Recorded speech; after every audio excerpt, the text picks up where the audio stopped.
ও god, আর কতক্ষণ এইভাবে একা একা ওয়েট করব? পাত্রী কি শুধু আমি একাই নাকি? কেউ তো আসছে না। কি বিজ্ঞাপন দিল? কতক্ষণ এইভাবে বসে থাকবো?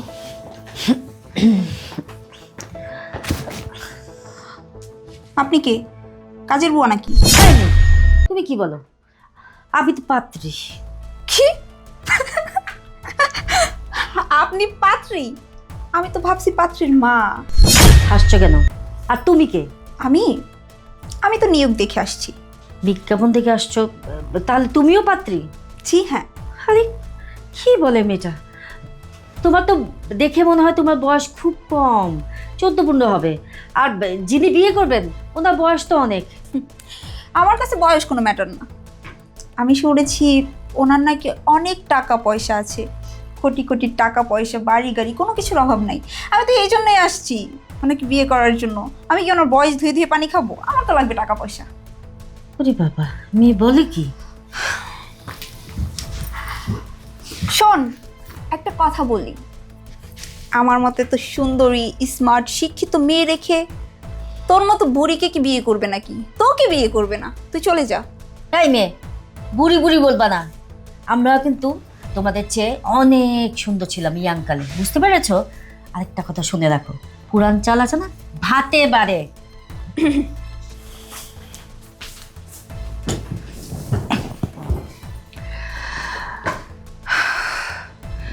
আমি যদি ভুল না করি, আপনারাও কি বিজ্ঞাপন দেখে আসছেন? হ্যাঁ, আমরা তো বিজ্ঞাপন দেখে আসছি, কিন্তু আপনি কেন আসছেন?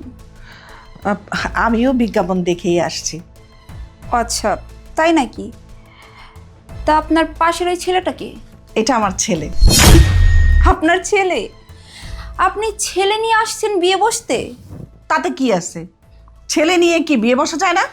না না, তেমনটা বলছি না। আচ্ছা, আপনার স্বামী কি করে? আপনার স্বামী কোথায়? আমার স্বামী কি করে মানে? হ্যাঁ, আমার ব্যক্তিগত কথা তোমাকে বলবো কেন, বেয়াদব মেয়ে? আসলে আপু, আমার বাবা তো গরিব, টাকা পয়সা ইনকাম করতে পারে না। এর লেগে আমার বাপের সাইরা এনার একটা বিয়ে করতে আসছে। আরে তুমি খুশি দিতেছো কি লিগা? তুমি তো কইছো যে আমার বাবা গরিব, এই কারণে তার এনার একটা বিয়ে করতে হয়েছে। তার মানে কি আপনি স্বামী রেখে লোভে পড়ে এই বয়সে বিয়ে করতে আসছেন? আমি না হয় বয়স্ক মহিলা বিয়ে করতে আসছি, কিন্তু তুমি তো একটা পেচ্ছি মেয়ে। তুমি কোন লোভে আসছো এখানে বিয়ে করতে, তাও আবার বুইড়া বেটারে? আপনারা কি বিজ্ঞাপন দেখে আসছেন? জি। তা আপনাদের সাথে করে আপনাদের ছেলে মেয়েদেরকেও নিয়ে আসছেন? আমার ছেলে। ও, আর এটা কি আপনার মেয়ে? আরে না, ও আমার মেয়ে না, আমার কোনো সন্তান নেই। তাহলে তুমি কে? আমিও বিজ্ঞাপন দেখে আসছি। আমি পাত্রী। কি? তুমি পাত্রী? তুমি জানো পাত্রের বয়স কত? হ্যাঁ, আমি তো সব জেনে শুনে আসছি। তো তুমি জেনে বুঝে একটা বৃদ্ধ লোককে বিয়ে করতে আসছো? হ্যাঁ, এতে সমস্যা কিসের? আচ্ছা ঠিক আছে, আপনারা এত কথা না বলে যান, গিয়ে পাত্রকে ডাকেন।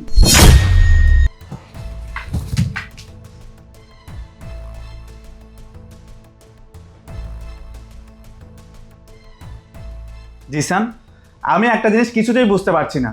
ভাইয়ার কি এখনো বিয়ের বয়স আছে? ওনাকে কেন বিয়ে করতে হবে? আমিও তো সেটাই ভাবতেছি, এই বয়সে এসেছে ওনার কি হলো? উনি নাকি বিজ্ঞপ্তি দিয়েছে, বাসায় নাকি মেয়েও চলে আসছে। তোমরা দুই ভাই এখানে? হ্যাঁ, ওখানে কি দেখে আসলা? দেখে আসছি তোমার ভাই যে মেয়েদের জন্য বিজ্ঞপ্তি দিয়েছে, ওই বিজ্ঞপ্তি দেখে দুইটা মুরব্বী মহিলা আসছে, আর এক মহিলা তো সাথে করে তার ছেলেকে নিয়ে আসছে। আর ওই মহিলারা বাদেও আরো একটা যুবতী কচি মেয়ে আসছে তোমার ভাইকে দেখার জন্য, সব জেনে বুঝেই আসছে। শোনো, আমরা দেখে আসলাম, একটা মেয়ে আসছে। মেয়েটা কি বলে জানো? বলতেছে বুড়ার বয়স হলে কি হয়েছে, আমার কোনো সমস্যা নেই। শোনো, এই বিয়ে যেমনিই হোক বন্ধ করতে হবে। আমরা এই বিয়ে কিছুতেই হতে দিব না। হ্যাঁ, তুমি ঠিকই বলেছো, যে কোনো কিছুর বিনিময়ে হোক এই বিয়ে আমাদের আটকাতেই হবে। আমি একটা কথা কিছুতেই বুঝতে পারছি না, এই বয়সে ভাইয়ের কেন বিয়ে করতে হবে? শোনো, তোমার ভাই যদি এই বয়সে বিয়ে করে ফেলে তাহলে কিন্তু এই বিষয় সম্পত্তির সব কিছু তোমাদের হাতছাড়া হয়ে যাবে। যেভাবেই হোক তোমার ভাইয়ের বিয়ে আটকাতেই হবে। বলেই হলো নাকি? ভাইয়া যেহেতু 60 বছর চিরকুমার ছিল, বাকি জীবনটাও চিরকুমার হয়ে কাটাবে। আমরা কোনোভাবে এই বিয়ে হতে দিব না। আর ভাইয়ের সম্পত্তির কথা বলছো, এই সম্পত্তির জন্য শুধু বিয়ে না, যা যা করণীয় সব কিছু করবো আমরা। বিয়াকে এখানে দাঁড়িয়ে দাঁড়িয়ে আটকাবা নাকি? তোমার ভাই তো রুমের মধ্যে সাজগোজ করে বর্ষা আসতেছে একদম। চলো ভাইয়ের কাছে চলো, বিয়ে করবে তাই না? বুড়ো বয়সে ভীমরতি, চলো ভাইয়ের কাছে। চলো।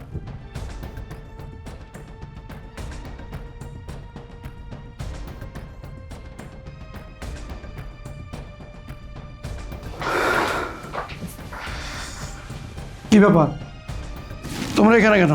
বাসায় মেহমান আছে, পাত্রী আছে, ওনার সাথে কথা বলো। ভাইয়া, তুমি না বলছিলা সারা জীবন চিরকুমার থাকবা, কোনোদিন বিয়েই করবা না, হঠাৎ করে কি এমন হলো? তুমি একদম বিয়ের জন্য পাগল হয়ে গেছো। ভাবছিলাম বিয়ে শাদী করব না, আবার এখন ভাইবা দেখলাম বিয়েটা করা দরকার। আর তাছাড়া বিয়ে একটা ফরজ কাজ, আর ফরজ কাজ না আদায় করে মারা গেলে আল্লাহর কাছে কি জবাব দিব? ভাইজান, বিয়ার থেকেও বড় বড় ফরজ কাজ আপনি আদায় করেন না, 5 ওয়াক্ত নামাজ কালাম পড়েন না, আর এখন বুড়া বয়সে আপনি আসছেন বিয়ার ফরজ আদায় করতে। ভাইয়া, আমি বলি কি, তোমার এখন বিয়ে করতে হবে না। আর তাছাড়া তোমার কি এখন বিয়ের বয়স আছে বলো? তুমি যদি এখন বিয়ে করো, মানুষজন কি বলবে? ভাইজান, আপনি যদি এই বয়সে বিয়ে করেন তাহলে আমরা সমাজে মুখ দেখাতে পারবো না। আর তাছাড়া আপনার তো বিয়ের বয়সও নাই।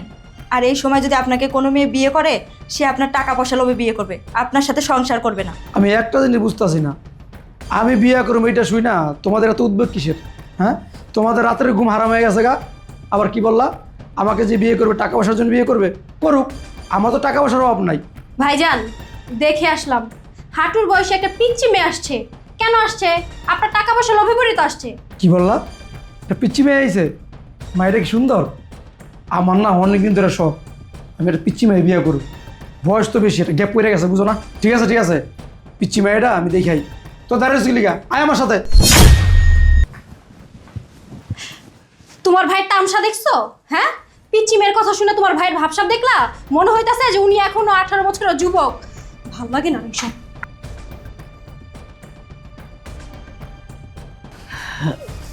আপনারা সবাই এসে পড়ছেন? আপনারা সবাই পাত্রী না? জি, কিন্তু আপনি কে? আমি পাত্র। ও আচ্ছা, আপনি তাহলে পাত্র। আপনার বিষয়ে যা শুনেছিলাম এখন তো দেখছি তার উল্টোটা। আপনি কি দেখি এখনো বেশ হ্যান্ডসাম, ইয়াং। আপনারা বসুন। হ্যাঁ,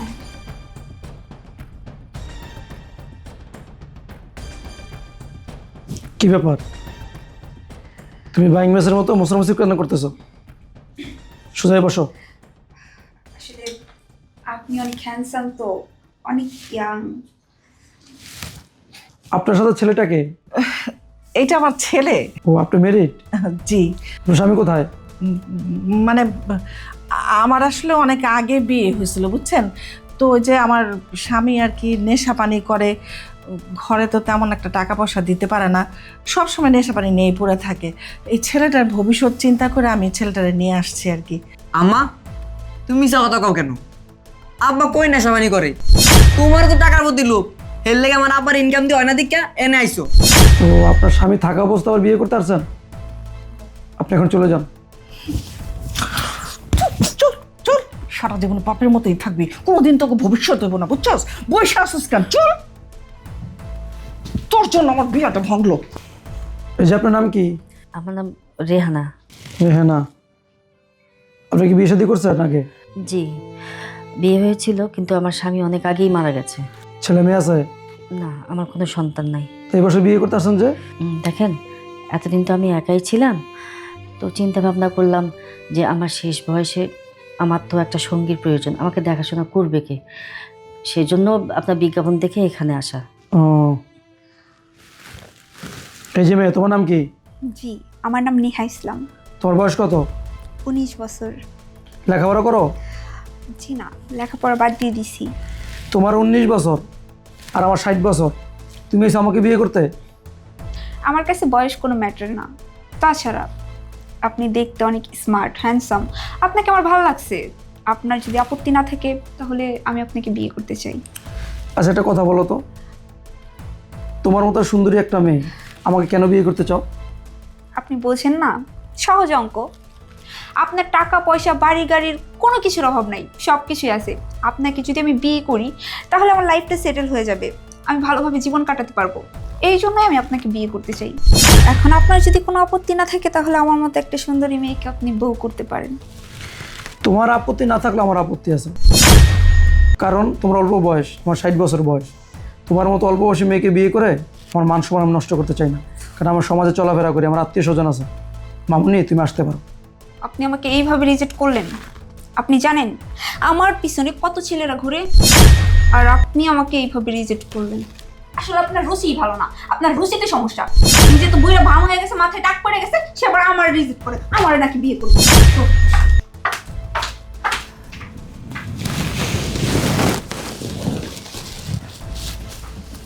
দেখেন, আমার বিষয় তো সবই দেখলেন, শুনলেন। আসলে আমার টাকা পয়সা বাড়ি গাড়ির কোনো কিছু অভাব নেই। আপনাকে আমার পছন্দ হয়েছে। আপনার যদি কোনো আপত্তি না থাকে আমি আপনাকে বিয়ে করতে চাই। তাহলে তুমি বিয়ে করবে? হ্যাঁ রে ভাই, তোরা বিয়ের আয়োজন কর। তুমি বিয়ে করো কিংবা যা ইচ্ছা তাই করো, সেটা দেখার বিষয় আমাদের না। তার আগে এটাতে সই করে দাও। এটা কি?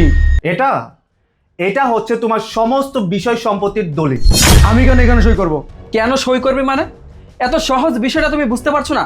তোমার এই সয় সম্পত্তি সব কিছু তুমি আমাদের নামে লিখে দিবে। কাবির নামায় সই করার আগে তুমি এই দলিলে সই করবে, নয়তো তুমি বিয়ে করতে পারবে না। অসম্ভব। আমার সম্পত্তি আমি তোদেরকে দিতে পারবো না, আর তোদেরকে যা দেওয়ার আমি তো দিয়েই দিছি। শুনেন, আপনি যদি এই বিষয় সম্পত্তি আমাদের নামে লিখে না দেন তাহলে আপনিও বিয়ে করতে পারবেন না। শুনেন, এত কথা না বলে এই দলিলে সাইন করে দেন। আমি জীবিত থাকা অবস্থায় এই দলিলে আমি সই করবো না।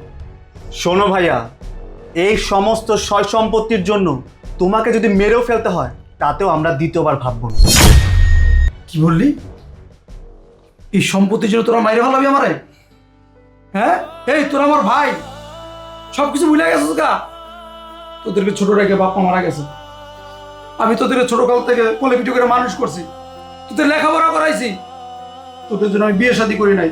আর 60 বছর হয়ে গেছে, আমি সম্পত্তির জন্য আমার মেরে ভালাবি? হ্যাঁ, মেরে ফেলবো। এই বুড়ো বয়সে বিয়ে করবে, বাচ্চা কাচ্চা হবে, তারপর এই সয় সম্পত্তির মালিক তারা হবে। এটা আমরা বেঁচে থাকতে কোনোভাবেই সম্ভব না, এটা আমরা হতেই দিব না।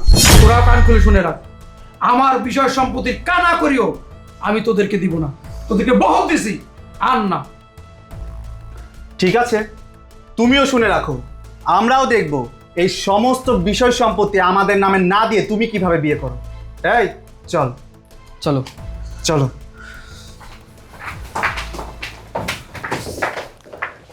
খাদ্যের জন্য কি করবো দেখছেন?